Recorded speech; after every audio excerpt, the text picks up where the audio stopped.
Alors, ce que je veux faire, c'est recopier la mise en forme qui est dans l'onglet source vers, l'onglet Daily Zaza.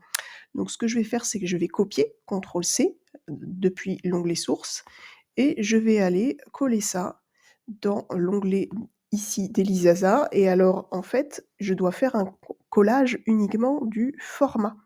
Effectuer le collage spécial format. Donc là, on voit, c'est CTRL ALT V, le raccourci clavier. Donc je vais faire CTRL ALT V et voilà, les choses se mettent au bon format. Donc je continue de regarder quelles peuvent être les différences entre l'onglet, Daily Zaza et puis l'onglet source. Donc si je regarde par exemple au niveau des numéros de ligne, là on voit sur la ligne 86 perturbateurs endocriniens. On va vérifier qu'on est bien toujours aligné sur les mêmes lignes, qu'il n'y a pas eu des rajouts de lignes qui ont été faits. Donc là c'est bon, perturbateurs endocriniens. Alors je remarque juste que là il y a un indicateur LPS qui a été mis en place, donc je vais aller chercher plutôt cette ligne-là, je la copie et voilà, c'est à la place de LPS ici, puisque le LPS, en fait, il est assez rare qu'on le mesure, hein, on préfère mesurer le LPB. Donc je mets à jour, cette ancienne donnée des premiers tableurs, préhistoriques, j'avais mis ça dans la ligne, mais là, je vais simplement copier, là, pour le coup, vraiment toute la ligne. Je vérifie avant de faire ça que je n'écrase aucune valeur, d'Elisasa et non, effectivement, elle n'a jamais, rempli, cette ligne ni fait cette mesure, hein, ce qui est tout à fait, logique. Donc je vérifie ça, je me mets là et je mets cet indicateur. Hem, alors ce qu'on voit là, c'est que la valeur conditionnelle ici n'est pas forcément, calculée comme il faut. Alors comment ça se fait que j'ai ça ici? Eh bien en fait, c'est peut-être tout simplement que j'ai une ancienne valeur conditionnelle. On va aller regarder la mise en forme et oui, vous voyez, les valeurs conditionnelles associées aux anciennes lignes n'ont pas disparu. Donc là, ce qu'il faut faire, c'est format, effacer la mise en forme sur cette ligne et recommencer l'opération de copier la ligne.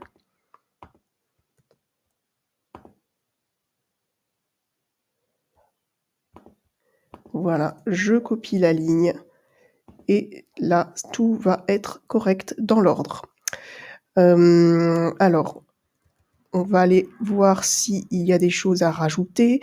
Donc là, ce qu'on voit, inflammation est à la ligne 127 et là, copie Ilabo, le module inflammation démarre à la ligne 128. Donc ce qui veut dire qu'il y a en fait une information supplémentaire et là, en fait, j'ai rajouté sous, le petit plus là, pesticide, le détail pour le glyphosate en ligne 97. Donc on va aller aussi rajouter ça dans le tableur, d'Elisasa. Donc on a dit en ligne 87, pesticides, insérer une ligne au-dessus et je vais insérer la ligne pour le glyphosate. Voilà et puis le petit crochet s'est mis aussi tout seul et donc on a bien inflammation qui démarre à la ligne 128. Alors là, on va retrouver justement les fameux, LPS, LPB et cetera puisque l'indicateur, hein, LPS qu'on a mis à jour, là, ici, on nous dit: «Voir le module inflammation» et bah oui, il se trouve là et là, en fait, cet indicateur, LPS, LPB est également l'indicateur de Viome, hein, des voies d'activité qui produisent le LPS dans le microbiote et bien, c'est ça qui n'est pas à jour dans le tableur, d'Elisasa. Donc je vais créer ces lignes-là. Je regarde ce qu'il y a au niveau du modèle dans l'onglet source.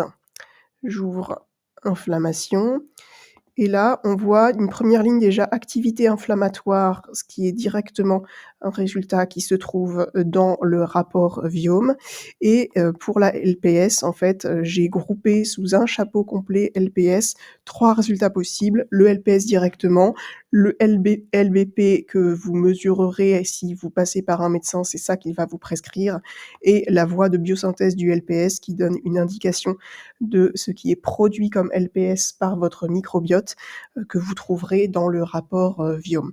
Donc on voit qu'en fait, au lieu d'une, ligne de l'autre côté qui est celle-là, il faut que je rajoute 1, 2, 3, 4 lignes en plus pour pouvoir insérer, toutes ces informations dans le tableur d'Elisasa.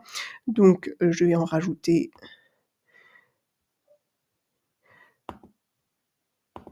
Alors, il faudrait faire attention si Elisasa avait déjà rempli et saisi des résultats sur, BP, mais là, je vérifie. Comme ce n'est pas le cas, j'ai pas besoin de faire très, très attention. Je vais pouvoir, écraser l'ensemble. Donc je vais rajouter mes 4 lignes et rajouter directement tout le bloc, d'informations. Encore une ligne supplémentaire, voilà. Et alors je vais pas me tromper, cette fois, je vais bien effacer la mise en forme de tout cela. Format, effacer la mise en forme et je vais aller directement copier le bloc complet d'informations jusqu'ici, copier et ici, je fais un collage classique, CTRL V, voilà.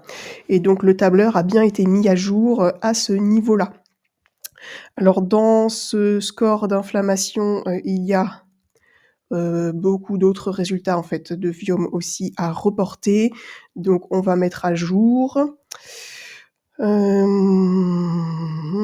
Voilà, stress induit par le microbiome et voie de biofilm de la chimiotaxie.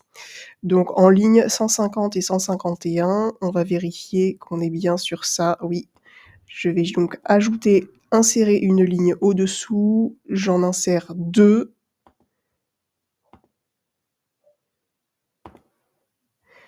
Je copie, CTRL C et je colle ici. Voilà, donc on est à jour sur le module inflammation. Alors, on est à jour sur des lignes qu'on voulait rajouter, hein, pour pouvoir saisir les résultats, de Viome, mais je vais toutefois vous montrer comment on peut, mettre à jour globalement ce module, à la fois du point de vue heu, des mises à jour qu'il pourrait y avoir sur l'évolution des valeurs de santé et aussi des mises à jour, parce que vous pouvez peut-être constater parfois, qu'il va y avoir des bugs, parce que quand des mises à jour se font de manière automatique, il peut arriver, là, vous voyez, qu'il y a une valeur 5 qui n'a rien à faire ici, parce que c'est un recopiage de ce qu'il y avait au-dessus. Donc on va vouloir en fait, mettre tout ça au clair et très net. Donc qu'est-ce que je fais? Je sélectionne tout le module, format, effacer la mise en forme. Donc on va vérifier ici que quand on fait ça, ça efface bien aussi la mise en forme conditionnelle. Voilà, donc là, effectivement, c'est bon, il n'y a plus aucune mise en forme conditionnelle. Je vais bien pouvoir repartir de 0. Je vais dans iLabo, je vais copier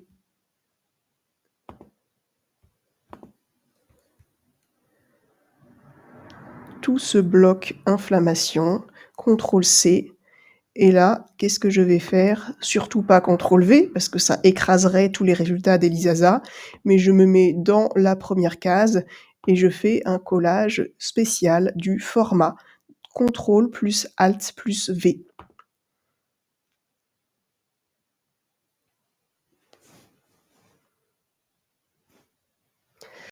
Et voilà, là, le format est remis à jour. Alors qu'est-ce qui peut aussi évoluer? Eh bien, les données, de santé, je peux être amenée à les remettre à jour quand de nouvelles publications paraissent, pour pouvoir, justement, suivre, les meilleures, informations, au fur et à mesure des résultats scientifiques. Et également les explications ici, peuvent, évoluer, être enrichies et parfois là, vous voyez, il y a même des vidéos, qui, sont sur, donc la chaîne, privée auquel n'ont accès que les clientes et que vous avez là en surbrillance et donc il pourrait y avoir des vidéos supplémentaires qui, expliquent, comment on peut interpréter tel ou tel résultat. Donc ça, pour avoir la dernière version à jour de tout ça, dans votre tableur, eh bien, on va retourner dans copie iLabo et cette fois, on ne va coller que le bloc, qui n'est pas, en fait, le bloc de vos résultats, qui est le bloc, de données standards communes à tout le monde. Alors, il faut quand même être un petit peu, vigilante parce que par défaut, dans l'onglet, donc Odyssée Labo, hein, donc l'onglet un peu partagé à tout avec tout le monde de ce que je mets le plus à jour. Ce qui est dans la colonne là, c'est les données pour les femmes de 18 à 55 ans, pas enceintes, pas ménopausées. Si vous n'êtes pas dans cette situation-là, je vais faire une autre petite vidéo pour vous expliquer comment, bien mettre à jour, votre tableur en tenant compte de votre situation, spécifique. Mais là, dans cet exemple-là, ça ne va pas jouer, hein, pour, le module inflammation, donc je vais aller faire ce copiage direct et là, je fais un vrai contrôle V, il y a rien de particulier, ça va juste remettre à jour les informations dans ce petit bloc, les informations standards et ainsi vous êtes sûr que vous avez toutes les explications qui sont, les plus, à jour sur chaque, résultat possible. Donc je continue à descendre, je vais voir ce qu'il faut ajouter, dans les autres modules, toujours dans l'intérêt de pouvoir saisir, les données. Donc là, vous voyez, avec des mises à jour automatiques qui apparaissent en rose, c'est juste pour vous les signaler. Je remets tout ça en blanc, ça n'a plus aucune importance, maintenant et ensuite, alors on va vérifier que, on a bien, la ligne estomac qui démarre à 209 dans l'autre onglet source, pour voir s'il y a lieu d'ajouter des choses dans le module auto-immunité. Donc là, ce qu'on voit, c'est que estomac commence à 208 et auto-immunité à 153 dans le tableur source. Donc il y a un décalage, il faut arriver à remettre ça en ordre, mais je pense en fait que là, il y a eu par erreur une ligne qui ne sert à rien, qui s'est ajoutée. Donc on va aller voir ça tout de suite.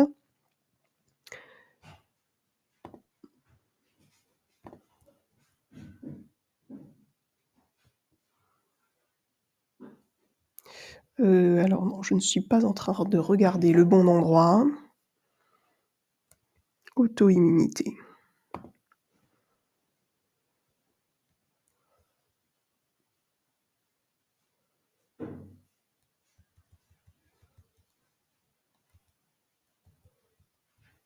Alors, peau en 204. Ah ben non, il y a bien cette ligne-là, donc c'est une mauvaise hypothèse. Peau en 204 et estomac en 208. Alors on a bien un décalage. Qu'est-ce qui a pu être supprimé? Ou alors c'est, en fait, c'est vous, Elisasa, qui avez ajouté une ligne. Voilà, on voit là PTH intact. Alors en fait, bah, ce que je vais faire, c'est que il faudrait là, que je vérifie que vous avez bien, rangé la donnée au bon endroit et si c'est pertinent, l'ajout que vous proposez et bien, en fait, je vais aller mettre ça à jour sur Odyssée Labo pour qu'on puisse, toutes partager, bah, un tableur optimisé. Puisqu'en plus, je vois que vous avez bien mis vos normes labo, donc voilà, c'est tout à fait intéressant que vous puissiez comme ça rajouter, vos propres lignes et qu'il puisse y avoir un partage à ce niveau-là.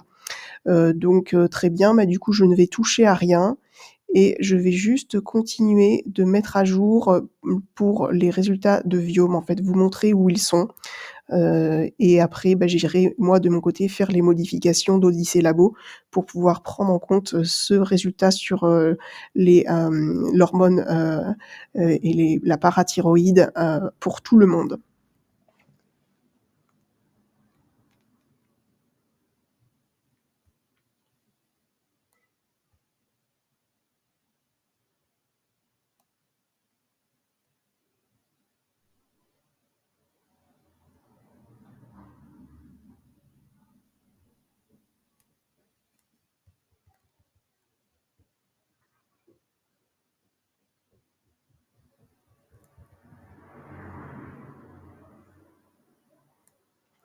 Voilà, donc on arrive dans le module intestin, tout ce qui concerne les dérivés du gluten, on n'en a pas besoin. Là, Viome ne donne pas d'indication directement là-dessus. Il ne mesure que des niveaux d'inflammation. Par contre, si on regarde là, Gut Lining Health Score et puis le score, Butyrate Production, et bien là, il était déjà inséré dans votre tableur, mais je vais voir si, il y aurait lieu d'en ajouter encore d'autres. Donc on va vérifier si on a le même type, d'informations dans le tableur de départ. Alors au niveau de l'estomac,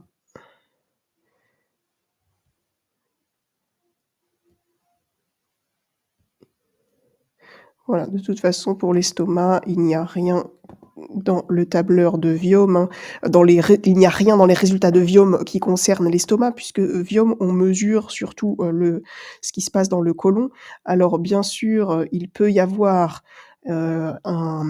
parfois des bactéries qui sont censées être dans la bouche, qu'on retrouve dans le côlon. Donc là, dans ce cas-là, on peut se dire qu'on a probablement une hypochloridrie de l'estomac, et on retrouve aussi parfois des Helicobacter pylori dans les selles. Donc là, ça peut être un indicateur, mais en tout cas, vous ne pouvez pas déterminer que vous n'avez pas Helicobacter pylori sur le fait qu'il y a absence de présence d'Helicobacter pylori dans vos selles. Par contre, il y a un certain nombre de bactéries bio-indicatrices, donc là en ligne 256, avec un indicateur qui s'agrège de votre onglet microbiote. Donc celui-là, on va le rajouter.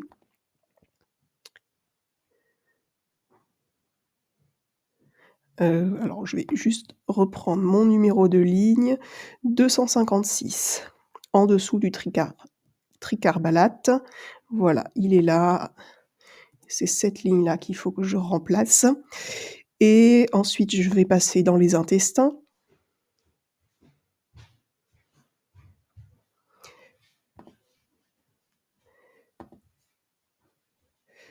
Alors,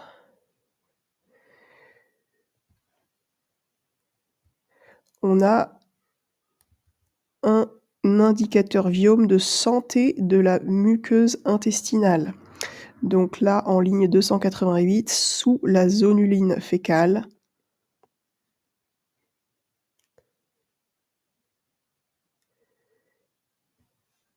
Donc tout est décalé d'un cran, Elisasa, puisque vous avez rajouté de vous-même une ligne. Donc ce que je vais faire, du coup, je garde ce décalage-là pour ne pas mettre votre tableur sans dessus-dessous. Et là, je vais ajouter cet indicateur Viome. Voilà. Donc on avait les gut lining, etc., ça, qui était déjà ajouté. On va regarder s'il n'y aurait pas d'autres. Non, là c'est bon. Infection et dysbiose intestinale. Y a-t-il des indicateurs Viome là-dedans?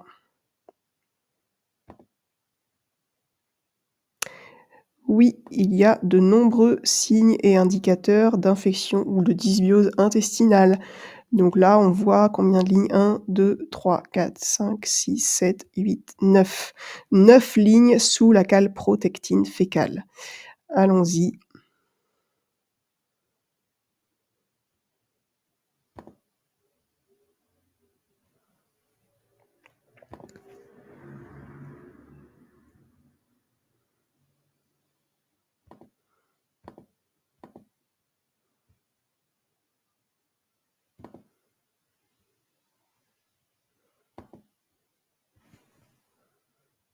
Donc là, je vais les rajouter 3 par 3. Je sélectionne les 3 que j'ai déjà faites et j'en rajoute encore 2 fois 3, voilà. Et maintenant, il faut bien que j'efface la mise en forme, sinon ça va me reprendre systématiquement la mise en forme de calprotectine, qui est la ligne à partir de laquelle j'ai fait mon recopiage, enfin mon insertion de ligne, qui est la ligne à partir de laquelle j'ai fait mon insertion de ligne. Donc je vais dans Format, effacer la mise en forme, et ce que je vais faire ensuite, c'est que je vais copier ici.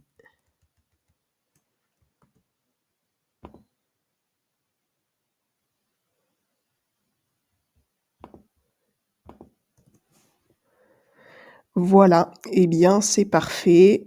Juste un petit test, est-ce que tout ça était à jour? Oui, vous voyez, les mises en forme étaient bien à jour, hein. Si je mets 1, ça se met en surbrillance. Donc je continue à explorer, les résultats de Viome qu'il faudrait faire, figurer dans cet onglet iLabo. Donc je vais aller dans l'onglet sources directement pour les regarder. Ça, c'est vu. Examen physique, donc le fécalogramme, non, on va pas retrouver. Les électrolytes fécaux, on ne va pas retrouver.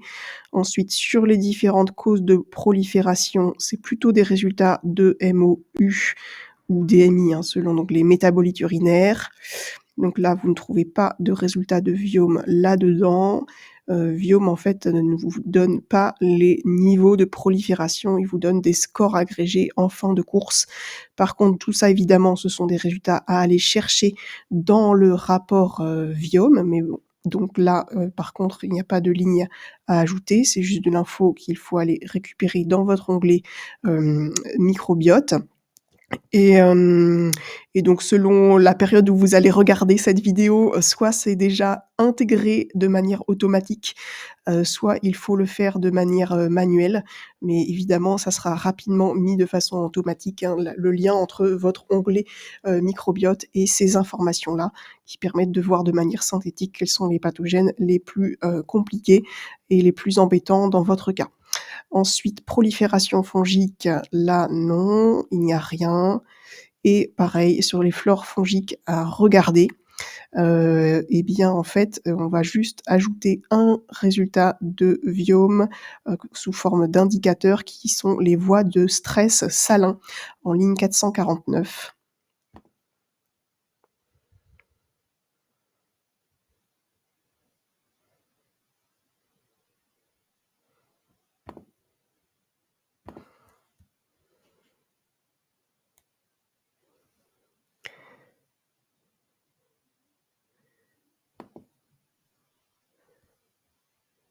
Voilà et en fait, je ne veux pas qu'elle soit accrochée là, ici, donc ce que je vais faire, alors non, c'est ici. Je ne veux pas qu'elle soit raccrochée, ça n'a rien à voir avec les eucaryotes et parasites, c'est même une cause, voilà, commune pour, l'ensemble des, éléments. Donc ce que je vais faire, je vais dans affichage et je dégroupe. Une ligne et voilà, comme ça je peux mettre mon score de stress salin ici. Ce que je vais à nouveau faire, c'est retirer la mise en forme pour éviter de recopier des choses qui auraient pu être, des historiques, de mise en forme de la ligne. Je copie et je colle et voilà. Voilà, donc je pense que vous avez compris la manip. Moi, je vais terminer, de mon côté pour ce fichier et bah, on se retrouve dans la prochaine vidéo de tuto.